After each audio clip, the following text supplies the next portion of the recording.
15.5 বছর আমাদেরকে ঘর দুয়ারে থাকতে দেয়নি, মার মুখ দেখতে দেয়নি, স্ত্রী পুত্র কন্যার হক আদায় করতে দেয়নি, সংগঠনের কাজ শান্তিতে করতে দেয়নি। আমরা যখন পালিয়ে বেড়ে গেছিলাম তখন বুক খুলে আপনারা আলিঙ্গন করে আমাদেরকে আশ্রয় দিয়েছে। এই জন্য আমরা আমাদের সহকর্মীদেরকে বলেছিলাম, বিজয়ের উল্লাস নয়, মিছিল নয়, মিটিং নয়, সিজদায় পড়ুন, আল্লাহ শুকরিয়া আদায় করুন। ফাসাব্বিহ বিহামদি রাব্বিকা ওয়াস্তাগফির। আমাদের কাজ হচ্ছে আল্লাহ তাআলার পবিত্রতা ঘোষণা করা, আল্লাহ তাআলার শুকরিয়া আদায় করা এবং ভুল ত্রুটি যা হয়েছে তার জন্য আল্লাহর দরবারে ক্ষমা চাওয়া। আমরা আমাদের কর্মীদেরকে বলেছিলাম, আমাদের উচ্ছ্বাস বলেন, আনন্দ বলেন, যাই হবে আল্লাহর দরবারে সিজদায় পড়ে 2 রাকাত, কমপক্ষে 2 রাকাত নফল নামাজ পড়ে হবে, কমপক্ষে একটা রোজা আল্লাহর প্রতি ওয়াক্ত করে হবে, কমপক্ষে আমার তৌফিক অনুযায়ী আল্লাহর প্রতি সাতটা দিয়ে হবে।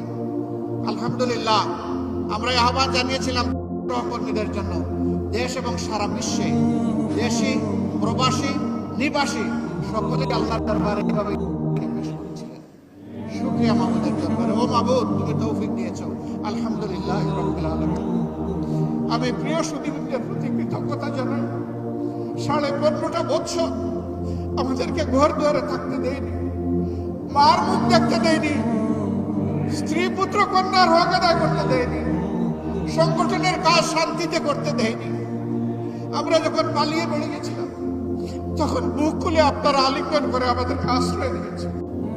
জীবনের ঝুঁকি নিয়ে, ইজ্জতের ঝুঁকি নিয়ে আপনারা আমাদেরকে আশ্রয় দিয়েছে। আমাদেরকে ধরতে এসে আপনাদেরকে ধরে নিয়ে গিয়েছে। এক পর্যায়ে আমাদেরকে মুক্তি দিয়েছে, কিন্তু আপনাদেরকে মুক্তি দেয় নাই, জিদ মিটিয়েছে। কেন তোমরা তাদেরকে আশ্রয় দিলে? আপনাদের এই ঋণ কিভাবে আমরা পরিশোধ করব?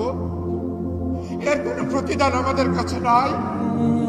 যার কাছে প্রতিদানের চাবি, সেই আল্লাহর দরবারে দোয়া করি, আল্লাহ প্রতিদান দুনিয়া এবং আখিরাত 2 জায়গায় আপনাদেরকে দান করেন। আপনারা শুধু আশ্রয় দেন নাই ভাই, আপনারা সব কিছু আমাদের দিকে এগিয়ে দিয়েছিলেন, হাত বাড়িয়ে দিয়েছিলেন। এই কঠিন সময় আমাদের পাশে থেকে আমাদের আর্থিক প্রয়োজন পূরণে আপনারা এগিয়ে এসেছিলেন।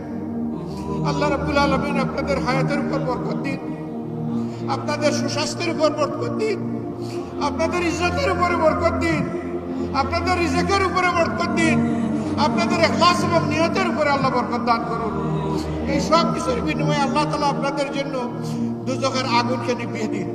আল্লাহ আপনাদের জন্য জান্নাতের পুরস্কার তৈরি করে রাখুন, সেই দোয়া করি। আপনারা আমাদের জন্য যেমন আগে দোয়া করেছেন, দোয়া এখন কমাবেন না। দায়িত্ব অনেক আপনাদের বেড়ে গেছে, আমাদেরও বেড়ে গেছে। আপনারা আরো বেশি করে আমাদের জন্য দোয়া করবেন, আরো বেশি করে আপনাদের আদর ভালোবাসা চাই, আপনাদের মমতা চাই। আপনাদের কাছ থেকে আমরা বুক উজাড় করা ভ্রাতৃত্বের সেই ভালোবাসাটুকু আমরা আশা করি। সারা দেশের সুধীমণ্ডলীকে আপনাদের মাধ্যমে, এই মিডিয়ার মাধ্যমে আমি কৃতজ্ঞতা জানাতে চাই যে আপনারা আমাদের পাশে এইভাবেই কঠিন দিনগুলোতে দাঁড়িয়েছিলেন। দিন আমাদের এখনো সহজ হয়ে যায়নি। আল্লাহর দিন পরিপূর্ণ মাত্রায় কায়েম না হওয়া পর্যন্ত অনেক চ্যালেঞ্জ আমাদের সামনে আছে। শুধু আল্লাহর দরবারে এইটুকু দোয়া করবেন, আমাদের দ্বারা আল্লাহর দিন এবং মানবতার যেন কোনো ক্ষতি না হয়। আল্লাহ যেন তার দিনের জন্য এবং মানবতার জন্য আমাদেরকে কবুল করুন। আমরা যেন একটা মানবিক বাংলাদেশ সবাই মিলে করতে পারি। একা জামাতে ইসলামী এটা পারবে না, একা জামাতে ইসলামী এটা পারবে না, এটা একা জামাতে ইসলামের কাজ না। এই জন্য এই কাজের চেতনা, আল্লাহর প্রতি ভালোবাসা আমরা যারাই অন্তরে ধারণ করি, আমরা সকলকে বলি, আসুন আমরা সব ভেদাভেদ ভুলে গিয়ে এখন আমরা ঐক্যবদ্ধ হই। জাতির জন্য হই, আমাদের জন্য হই, দুনিয়ার জন্য হই, আখিরাতের জন্য হই। নাসরুম মিনাল্লাহি ওয়া ফাতহুন কারীম ওয়া বাশশিরিল মুমিনিন। আসসালামু আলাইকুম ওয়া রাহমাতুল্লাহি ওয়া